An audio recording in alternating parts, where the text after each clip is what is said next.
So magandang araw mga ka-highway. Ngayon ang pupuntahan natin ngayon ay yung sumisikat na paliguan dito sa Camarines Sur, yung Hiwakloy River, kung saan pwede tayong maligo daw ng libre.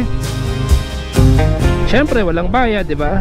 Ang karamihan naman sa atin ay may hirap lang, mas gusto natin yung maligo na walang bayad. Bali, dalawang paliguan yung pupuntahan natin ngayon, yung sa Hiwakloy, tsaka meron pa isa eh. So si Boss Joms na yung bahala sumama sa atin doon sa dalawang site na yon. Pero talagang napakaganda ng paligid ko dito. Mga farmland. So dito sa Camsur mga ka-highway, napakalawak na mga palayan dito. At ang isa rin sa mga pagbabago dito sa Camarines Sur, yung mga road opening na ginagawa dito. Yan, napakadaming mga road opening na ongoing construction ngayon. Yung iba doon matagal na sinimulan pero hindi pa rin natatapos. Puspusan pa rin yung paggawa hanggang ngayon. Kagaya na lang yung dun sa Balatan Pasakaw Road, Pamplona, San Fernando Bypass Road. Ilan lang yan sa mga road opening na kasalukuyang ginagawa na ngayon mga ka-highway. So ngayon pupunta tayo sa Goa, dito pa rin sa Camarines Sur, para tingnan natin. Uy, may harang oh. Para huwag madaanan yung palay. Disgrasya pa yan sa mga motor. So ngayon pupunta tayo ng Goa mga ka-highway. Sarap kasi talaga magtampisaw eh. Bibisitahin natin mismo personal kung gaano pa talaga kaganda yung ilog na yon mga ka-highway. Hindi rin ng Kalabanga to eh, tsaka Bumbon. So dito yung Monte Saharog, ganda ni Monte Saharog oh. Wow. So dito sa Camsur mga ka-highway, malawak kasing mga palayan dito, kaya normal na lang na makakita tayo ng mga ganito. May nagbibilad ng palay dyan sa gilid, normal na lang talaga yan. Ito yung sentro ng Kalabanga mga ka-highway. Ang pangunahing to talaga dito, dito sa coastal area, isda. Diyan merong fishport dito eh. Diyan binabagsak yung mga huling isda. Tapos sa bukid naman ay palay tsaka mais. Sa niyog naman hindi ganong sinasaka yung niyog dito mga ka-highway. Ano talaga, mais tsaka bigas, palay. Yan. Yun yung number 1 dito. Bigas, mais, tsaka yan, isda. Yan. Pangatlo na lang yung isda. Number 1 dito, palay. Pangalawa, mais. Pangatlo yung isda. So, dito na tayo sa Kalabanga.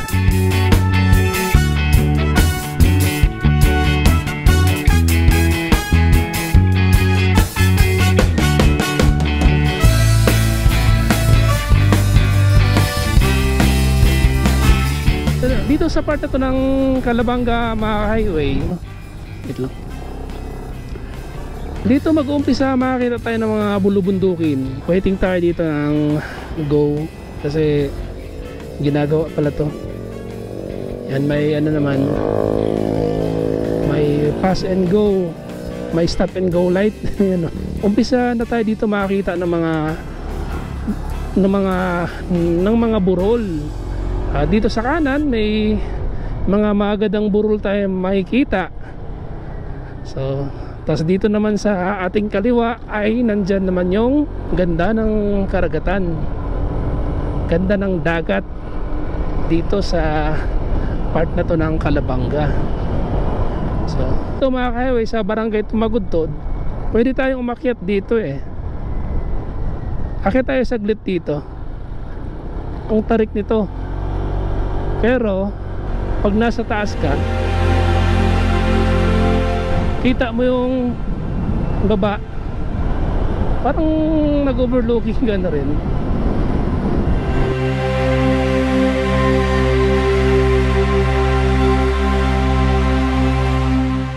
Dito sa taas, andito yung barangay Tumagudtod, yung kalsada dito pa liko-liko. Ayan, ando na sa kabila yung kalsada na yun mga ka-highway. So mula dito punta doon, tapos ikot hanggang sa makarating doon sa kalsada na yun. Para siyang na letter U. Ayun, may motor doon Tapos paakyat na ng bundok papunta doon sa barangay Tumagutod, kung saan makikita natin itong magandang burol na nandito.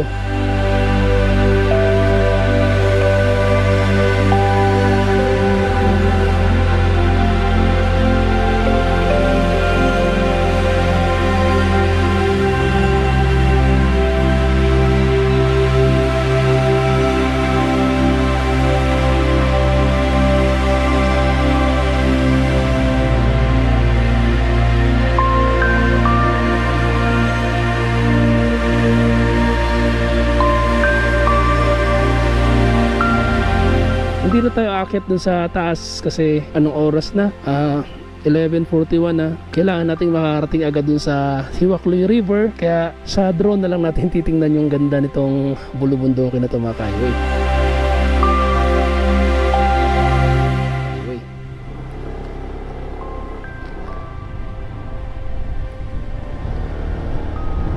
Tara, balik na tayo, mga highway. So yan, mga highway, kita mo yung mga isla doon na nandun sa dagat, yung mga isla na yun.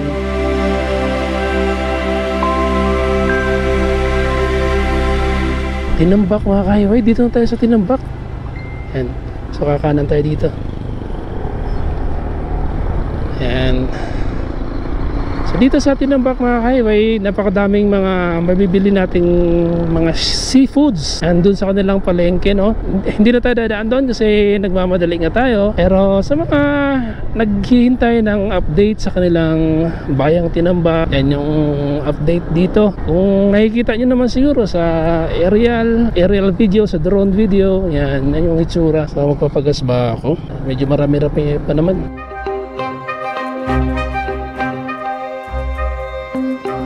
Itong pakaliwa na to, yan yung papuntang Siruma, yung pakaliwa na yon. Tapos itong diretso na to, meron ditong papunta ng Goa.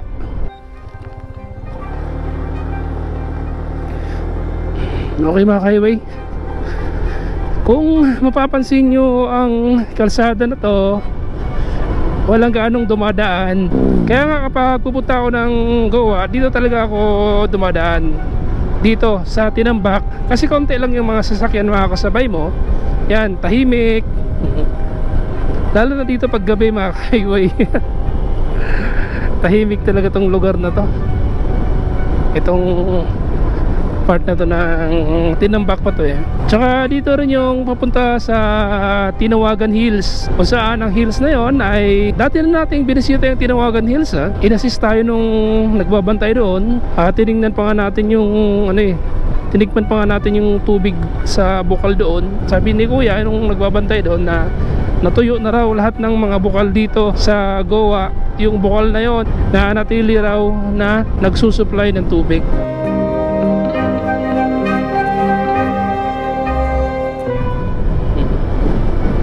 Itong Tierra Nevada. Yan, mga kami, nakikita natin si Mount Isarog. Tinutumbok natin ngayon yung direksyon na to, patumbok sa kanya. Palayan, mga highway. Yan, ang ganda, ang lawak, nakaka-relax talaga sa pakiramdam tong mga ganitong landscape, oh. Diba, ang ganda, oh. Doon, tapos may mga baka, kalabaw kang makikita dyan. Diba, ang ganda. Kasi yan si Mount Isarog. Ano, pahinga ka muna. Sige lang. Saan ang daan natin? Diretso lang tayo. Diretso tayo. Maliligo ka? Saan, doon? Oo. Hindi, magbablogin tayo. Pwede naman din, magbaliligo. Maligo din tayo? Maligo na tayo. Oo. Matis tayo naman, di ba? May ano ka? May bisan ka? May ano? Meron, pasiguro yan. Ganyan na. O tara. Tara.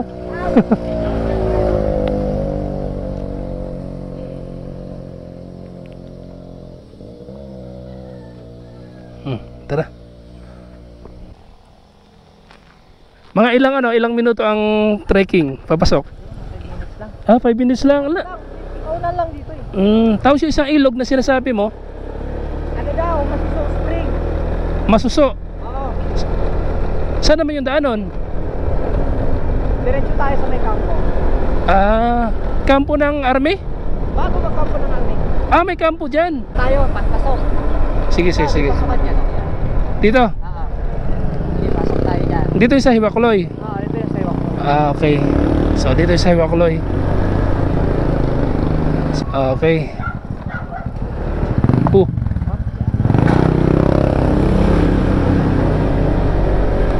Talagang sa side sila kasi tatlo sila sa motor eh. Sa side sila nun. Oo. Yun oh. Dito pala oh. So ayun nga eh no, tutumbukin natin yung Mount Isarog oh. Ring. So dito makipot na yung kalsada. Ayan. Kakaliwa tayo dito sa may basketball court. Talagang ano nga talaga, pag wala kang tour guide, maliligaw ka rin talaga. Kasi marami siyang mga intersection. Hindi kasi dito ganong yung sasakyan, sa motor lang talaga. Sa motor lang talaga.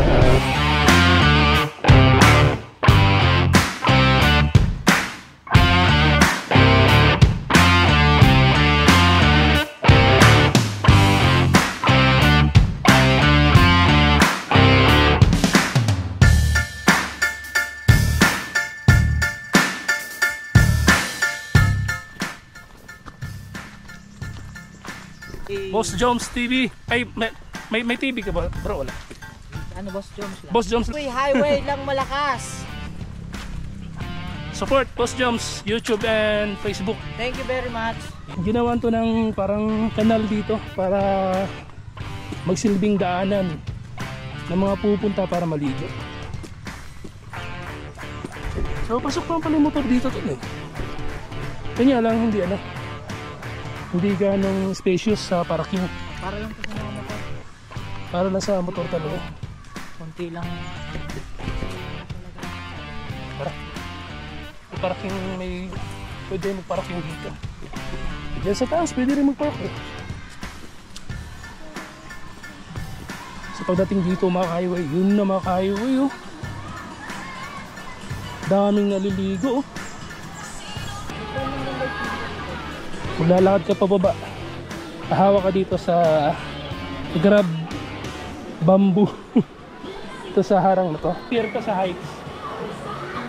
Medyo challenging to para sa'yo no. So may mga mabibilan din pala ng mga pagkain dito oh. May mga nagtitinda din oh.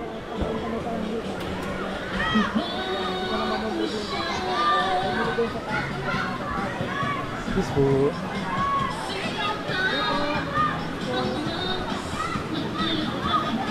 Wow, mula doon. Wow! Papunta doon. So, ang dami tao mga highway. Ang dami tao. Wow!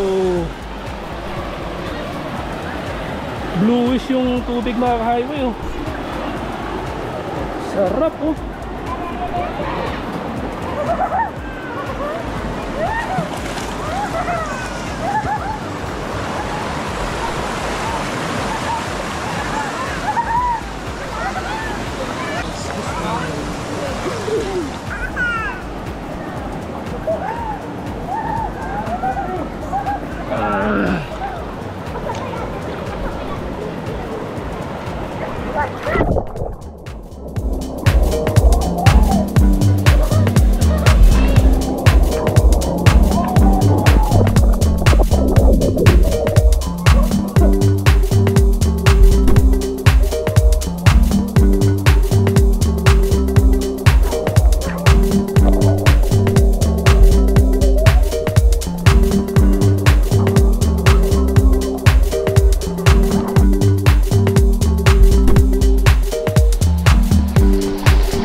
Ayos.